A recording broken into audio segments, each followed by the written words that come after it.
But it's not clear what it is that the two are working towards. And I think if you're going to compare to places like Brazil, where at least on the outside it appears that there's a far better coordinated strategy between business and government, I think South Africa might fall short. One of the things the Angolans have insisted on is sort of trying to get a reflection of what South Africa is trying to do domestically within what is happening in Angola.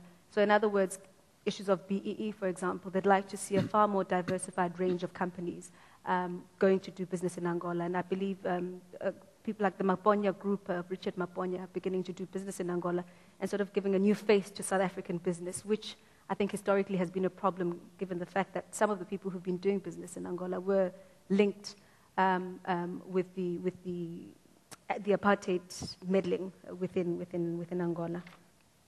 I think very quickly, what I find interesting about Angola's role in the region is the way in which it's very strategically positioning itself in the energy sector. And I think I had here, I mean, BP and Angola have struck quite an interesting relationship. Sonangol has acquired 50% of BP's operations in Malawi and Tanzania, 75% of BP's operations in Zambia, and all of BP's assets. They acquired all of BP's assets in Namibia. So they really are spreading their paws around the region. But I think it's not just the region. Recently, Sonangol has announced that it's looking to go into Ecuador, the Middle East, Iran and Iraq. Angola is making inroads there, which I think is once again interesting in relation to Angola's relationship to South Africa, because South Africa, as you might have noticed since Zuma came to power, has been paying a lot of attention to the Middle East.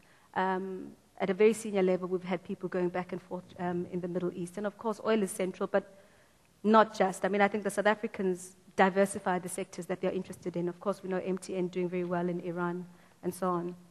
So there is that element of competition, but I think the Angolan one at this point is sort of limited mainly to oil and gas sector. And I think at times there's been a bit of an exaggeration about the extent of rivalry between South Africa and Angola. I think if you look at it sectorally, I mean, probably the greatest challenge might be to Sasol and its attempts to expand into the continent. But I think beyond that, I'm not really convinced that there's a major economic challenge that is coming from Angola. But I think at the political level, the South African government clearly wants Angola, as it spreads its influence economically, to begin putting in some kind of political investment. We've seen the announcement of Angola going into Guinea-Bissau. Angola's foreign minister said at the UN that he might, they might be training troops in Somalia and so on. A far more flexible Angola when it comes to playing some kind of peacekeeping and military role, which I think up to now South Africa has felt quite frustrated, given that Angola has a very well-trained and battle-ready military. And so the South Africans have felt that Angola hasn't necessarily been playing a very active role. And then I think finally what I'll say about Angola in the region is that the partnership with China, up to now, I think has been surrounded by a lot of hype. But I think increasingly we're seeing literature that's coming through and discussions that are coming through in the US and so on that say, well, perhaps the relationship with China is not as solid and overbearing relative to other countries as we thought. Portugal, for example, is said to be making inroads. I think you asked, is Portugal being replaced by China? I think in terms of real numbers, certainly the Chinese have far more money that they've pumped in there. But I think the returns that the Portuguese are seeing in Angola are quite impressive. You see, for example, the number of Portuguese people who are going into Angola, what they call a new generation of Portuguese business people in Angola. It said that in 2006, there were only about 156 Portuguese going into Angola to do business. But 4 years later, 2010, there's about 24,000 Portuguese going into Angola. In 2000, Angola was the 10th largest export market for Portuguese goods outside of the EU. But by 2004, it had actually gone up to 4th.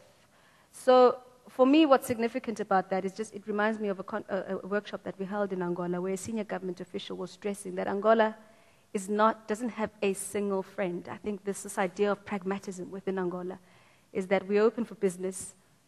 We'll do business with anybody whom we think is doing business in our interest. And so I think even the Chinese can probably attest to it, that, I don't think anybody, including the South Africans and the Chinese, has a very easy sort of a carte blanche entry point to Angola. You have to do your homework.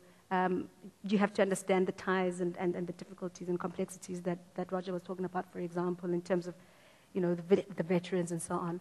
But I think, yeah, in a nutshell, Angola does have a pragmatic approach to the way it does business, and certainly politics does play a role. But it's not the only factor that goes into it.